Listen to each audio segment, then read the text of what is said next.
Ignite your best life. Yoga is the spark. You're listening to Brett Larkin on the podcast where we use yoga to ignite your dream life.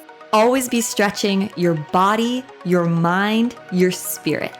When you come to your mat, your movement fuels your motivation. You channel your inner power. You achieve your goals. Want to deepen your yoga practice and blossom into your best self on and off the mat? Join Brett in her membership community Uplifted for monthly training plans, personalized feedback on your yoga poses, member-only videos, and the ability to download classes across every device. Hello, I'm Brett Larkin, and welcome to this introductory podcast on our series of podcasts that are going to be all about the chakras and the chakra system. So if you're not already aware, there's a big, you could call it a challenge, you could call it an exploration, you could call it a series of videos going on my YouTube channel all about the chakras, deep diving into every individual chakra. You can get all the info on that at brettlarkin.com/chakra. And this particular podcast is the intro podcast to the whole series. So there's going to be a podcast on each of the 7 chakras, but this first kickoff podcast is really just talking about the chakra system as a whole, designed to introduce you to what these energy centers sort of mean in the greater context of your body and the world. And it's an important one to listen to before we deep dive into each individual chakra. Now, each individual chakra podcast is not public. This podcast is, if you want to get access to each of those deep dives, they're really fun, really informative. You're going to want to make sure to sign up at brettlarkin.com/chakra or to join Uplifted, in which case you get the podcast and tons of other amazing, cool bonus content and the ability to download all the videos and everything as well at brettlarkin.com/uplifted. So let's dive into, first of all, what the word chakra even means. So the word chakra means wheel or disc. And you can think of the chakras as each these spinning vortices of energy, right? They're just spinning and they're at different energy centers in the body that start from the very low. Some say the first chakra is not even, it's only partially in our body. It's like partially connected down into the earth. We explore that in the first chakra meditation. But you can think of it as at the base of the spine for simplicity's sake, or at the very bottom of your pelvis, right? And then the chakras move up the spine from there to the point where some say the 7th chakra is actually connected to the universe, the ether. It's right, visualize actually above the crown of the head in some illustrations. So of course, we're going to be going super deep into each one of these energy centers. But again, before we did that, I wanted to sort of give a context for how we can look at the chakras and just give you some of my own bonus tips about how I sort of view this system and integrate it into my daily life. Let's begin by talking about the chakras in a larger sense. So if we think of the chakras as these spinning wheels of energy, these vortices of energy, really the whole universe, right? Not just us as people, but the whole planet is composed of spinning wheels of energy, right? Trees, flowers, animals, even furniture, right? Everything is made up of these, tiny particles, right? And you can think of those as, like everything has these tiny wheels turning inside them. And then, of course, we're all on the biggest wheel of all, the biggest spinning wheel of all, which of course is the Earth, right? The Earth is a planet that's spinning in space. So it's interesting to approach the chakras as just actually a fundamental building block of nature. You could also look at them as just like it's the circle of life that's flowing through everything, flowing through all aspects of our planet, all aspects of our existence. Now, I'm going to invite you to think of these 7 chakras as a framework through which you can very nicely integrate body, mind, and spirit together. right? So just like the skeletal system, and those of you who are doing yoga teacher training will learn all the names of, the muscles and the bones, just like, the skeleton and learning the names of the bones is a system. The chakras are just a system, right? What's cool about them is that they're a system that's integrating body, mind, and spirit. So it's really a powerful tool for personal growth. Each chakra, and this is a definition I really like, and this is a quote taken from Enodia Judith's book. She says, chakras are organizing centers for the reception, assimilation, and transmission of life energies. So I love that definition because that's saying that the chakras are organizing centers for what's going on within us, but also for how we interact with the world, right? How we receive energy, how we assimilate energy, and then how we then communicate with the world around us. Another fun way to look at that is to think of the chakras as almost computer programs that govern different areas of our lives, right? So we all have an ingrained way of being, whether it's just the way we are or our past conditioning or our family, that's the way we grew up. We all have a program, right? Like the love program, the fear program. And, you can think of those programs as living in the spaces of the chakras. At the same time, the chakras, again, because they're part of this larger perspective, right? You could even think of the earth as a chakra within outer space, right? There's this idea that the chakras are connecting us to something greater than ourselves, right? It starts, the chakras start in solidity. The earth chakra is very solid and it's all about grounding, right? And then you can almost think of these chakras as like a rainbow bridge that you're climbing up, right? To then the seventh chakra being about, more your transcendence and spiritual development and all of that kind of thing. So it's really cool to think of the chakras in these three-dimensional ways, right? There are these programs that govern us, these gears that are turning that affect how we interact with ourselves and the world around us. At the same time, those gears are turning upwards sort of as well, and they are also a path of our own spiritual evolution, right? And they're drawing us towards higher states of consciousness and really our true potential. So that's a really fun way to think of them. So now that that's out there, I think you want to think of the chakras as these navigation tools, and you want to think of how you can use them in your life depending on where you want to go and what direction you're trying to take. So one thing I'd really encourage you perhaps to steer away from is that we often hear, oh, I have a third chakra imbalance, right? People love to diagnose and use the chakra system to diagnose certain things.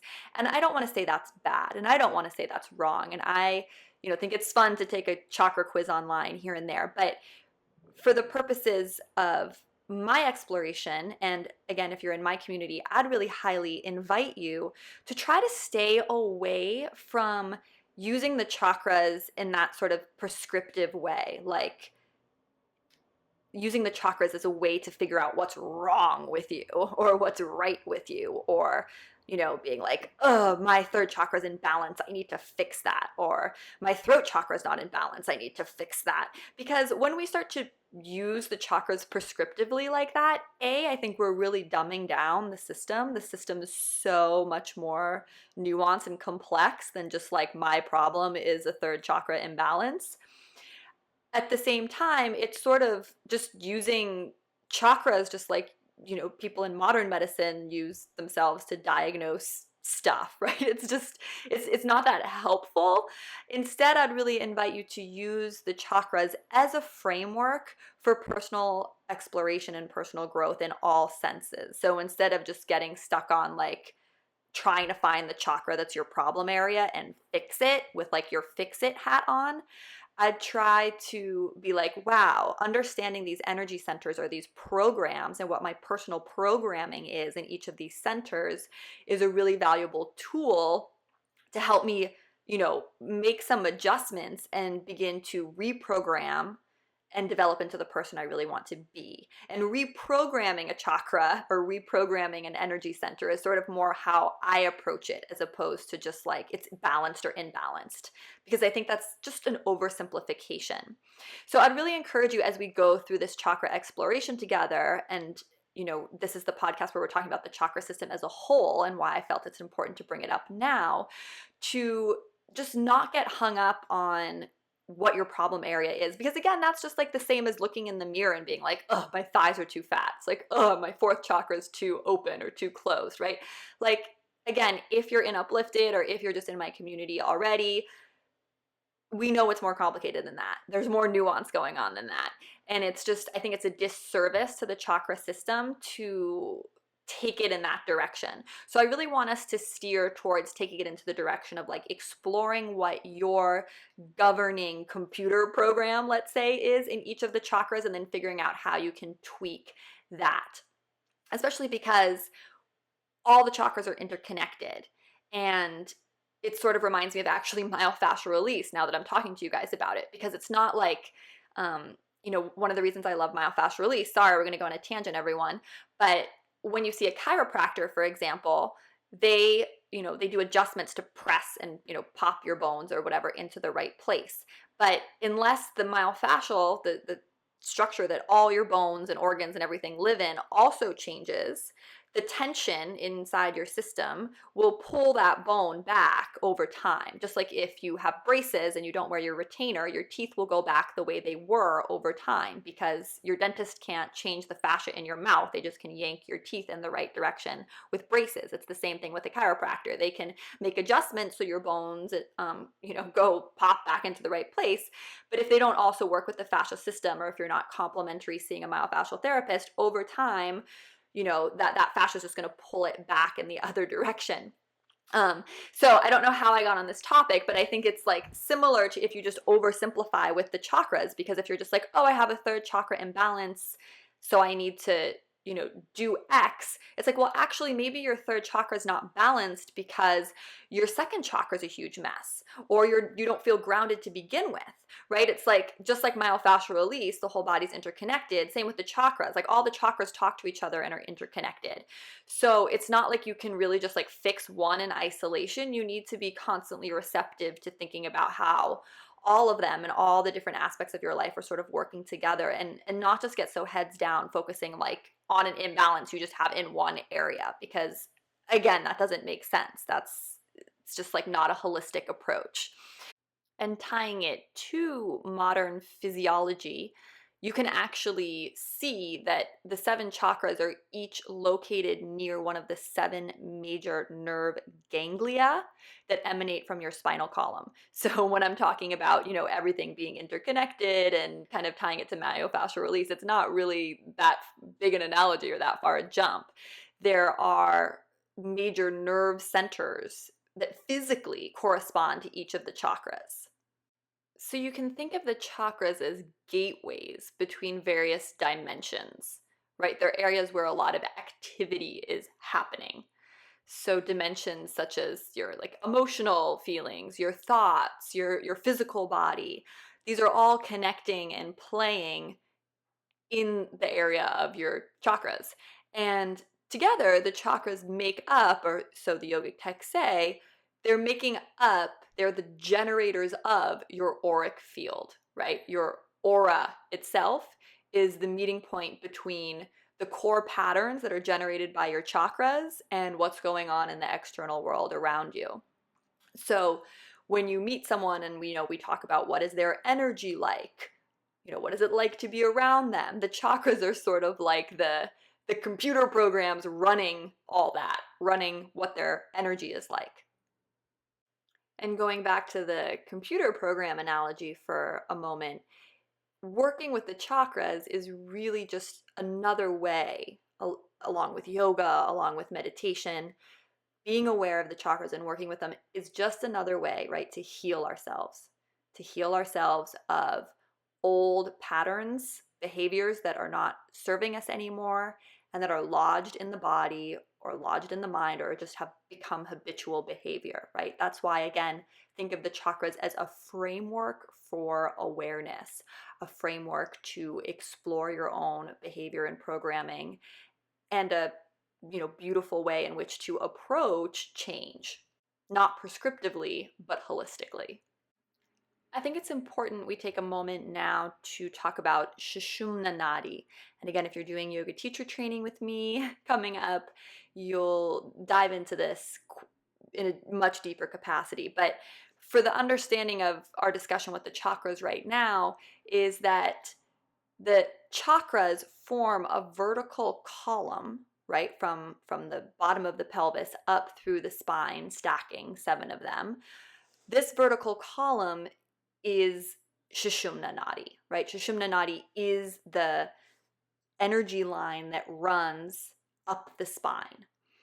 So it is the integrating channel for connecting the chakras in all their various dimensions. So you can think of Sushumna Nadi, and when we breathe, visualizing a ball of light up and down our spine, or when we do Kundalini techniques, right? Kundalini is the serpent, the coil of energy that lives at the base of your spine. And when you do Kundalini yoga, the whole idea is to wake up the snake, right? Wake up the Kundalini serpent energy that lives at the base of the spine and get it shooting upwards through all the chakras to the crown of the head, so you can connect with universal consciousness or your own personal higher power, whatever it is. So Sushumna Nadi is like the super highway that's connecting all the chakras, right? If each of the chakras were a gas station or a pit stop, right? It's the express freeway through which your energy travels from the base of the spine up. So the chakras are connected by and reside along Sushumna Nadi. Now we've talked about how chakra means wheel or spinning disc, right? So how are they spinning? Why are they spinning? They're spinning because there's 2 currents of energy running through your body. And those of you who are maybe more familiar with some of this philosophy might have heard or know about Shiva and Shakti. So Shiva and Shakti can also be said to represent these 2 forms of energy that flow through the chakras that make them spin, right? One is a downward energy and one is an upward energy, which makes sense because if you have a downward energy and an upward energy, right, all the chakras are spinning. So the downward current is often called the current of manifestation, right? It's the current that starts in pure consciousness, pure awareness, and then it travels down through the chakras to become manifested. So it becomes denser and denser. So an analogy here is, say you have a great idea for something. Maybe you have a great idea for a book, right? That starts up high in your head, or maybe it starts even beyond your head, and then it comes down into your head. And then in order to actually make the book happen, right, you'd need to write, you'd need to sit in a chair, actually make it happen. So that's an idea of, like a downward current, like an idea coming into manifestation, right? That's why it's called the current of manifestation. As the idea further and further develops, right, there's all sorts of things that need to happen in order for it to come about. Maybe we need to work with like a book editor and have relationships with other people and, put our willpower and energy into it, right? Like relationships chakra 4, will and energy is chakra 3, like it goes down. It's taking something from the abstract plane to becoming real. In opposition to that, right, we have the opposite current, which is often called the current upward, right? The current of liberation. So the current of liberation is, right, the opposite. If manifestation is abstract to becoming real, the current of liberation is all about matter becoming lighter and lighter and lighter as it moves up through the body and expanding and transforming into a limitless state of pure being and a state of connectedness, right? So often in yoga, this is the current that we're more connected with, or in meditation often that we're dealing with, right? We're trying to move energy up the spine. We're trying to break free of our outdated or no longer useful habits. So it's the pathway through which we are trying to transform, are trying to change. And both are important, right? liberation without manifestation. You could think of that as someone who has like all these great ideas, but they're not able to bring anything into fruition, right? And then you might think of someone who's like super heads down and accomplishes so much, but you can tell they're not really connected to themselves or their higher or greater meaning. So that's that upward and downward current that are getting all the chakras to spin. So you can think of each of the chakras as these sort of centers in the body where these two forces, liberation and manifestation, are mixing together in different amounts, right? In different combinations. So each chakra has a different balance of liberation and manifestation. So the lower you go in the chakra system, the stronger the momentum of the manifesting current. So chakra 1, right, like that gear wheel is moving, slower. It has more of that downward energy. And then the higher we go, the more the chakras are influenced by that liberating current, and they're maybe spinning faster. So this polarity is really essential to understanding sort of the chakra system holistically, how it works as a whole. And again, tying back to what I said before, that's why it's so important when you put the chakras in the perspective of liberation and manifestation, that it really doesn't make sense to just focus on one chakra and being prescriptive in the sense that like, I have an imbalance in the third chakra in this exact way, and here's why, right? Because all the chakras are combined of these two greater energies in various degrees. To tie all these concepts together now, Shiva, Shakti, Kundalini, the chakras, Kundalini and Shakti are really the same, right? They're two words for the same thing. That serpent that's wrapped 3.5 times in the base of the spine, residing in Muladhara, dormant, right? And she represents the primordial feminine force of creation and evolution, right? So she remains dormant, sleeping, coiled at the base of her spine. And then as you do yoga, or as you do Kundalini yoga, or as you work with energy or do energy work, she begins to uncoil and climb upward through Sushumna Nadi, chakra by chakra, reaching slowly the crown chakra at the top of the head. And so when you meditate, right, you become aware of your breath, and then maybe you feel your breath becomes, you don't need to breathe as much, right? And you're getting more focused. Maybe you're meditating on the space of the third eye, for example, and your energy just moves up the spine naturally. So Kundalini Shakti is climbing up all the chakras through the crown chakra at the top of the head, and where she then is basically waiting, hopefully according to yogic philosophy, to find Shiva, right? To find Shiva descending to meet her. And then it's like, boom, they're together and they're united. And Shiva, right, represents divine consciousness. He represents enlightenment. He represents bliss. So she's traveling upward. And all of this is just a metaphor, I think, for, when you meditate, you start to feel connected to something bigger than you, right? You start gross and you move up. As you up, your energy gets more subtle until you realize you're interconnected with everything. You're interconnected with the universe around you. Looking at it through this lens, when we say a chakra is blocked or imbalanced, what that could also lead to mean is that Kundalini Shakti, the serpent, can't get through it, right? She can't get to the crown of the head so you can experience divine consciousness and bliss because, she's like stuck in chakra 3 or stuck in chakra 4 that's not moving or not spinning right.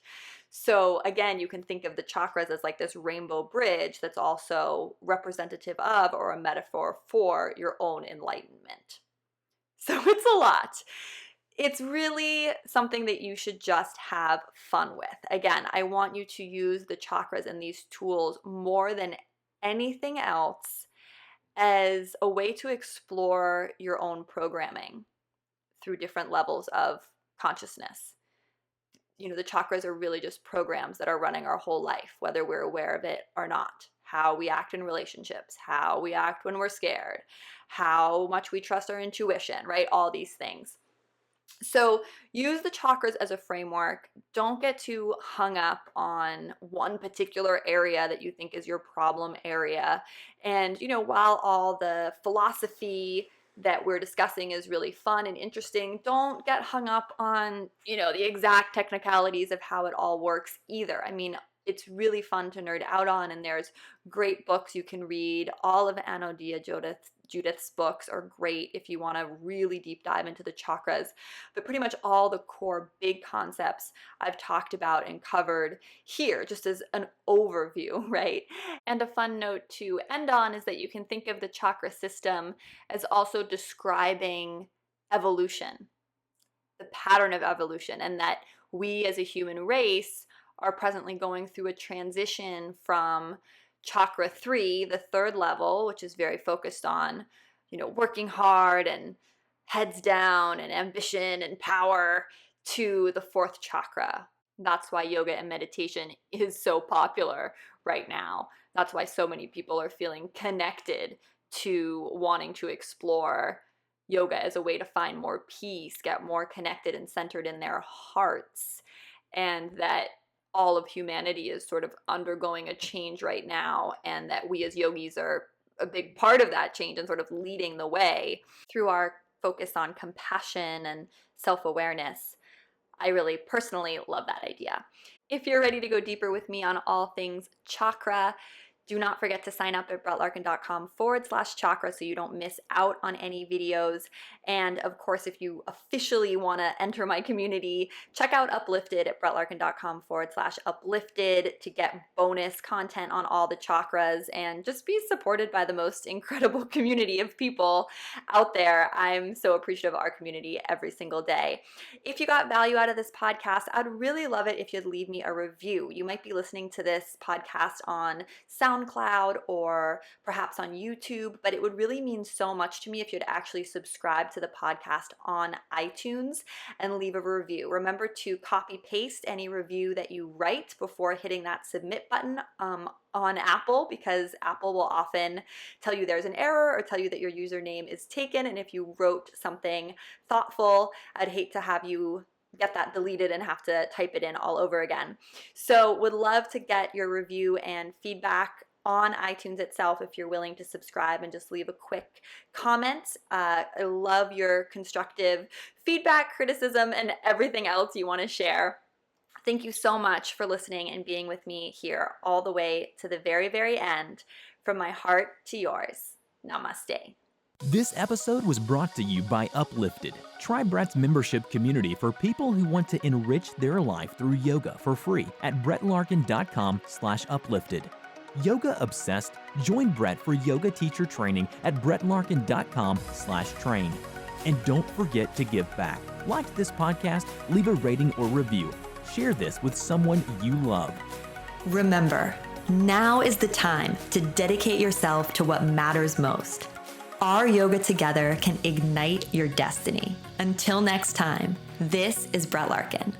Always come to your mat. Always be stretching your body, your mind, your soul. From my heart to yours, namaste.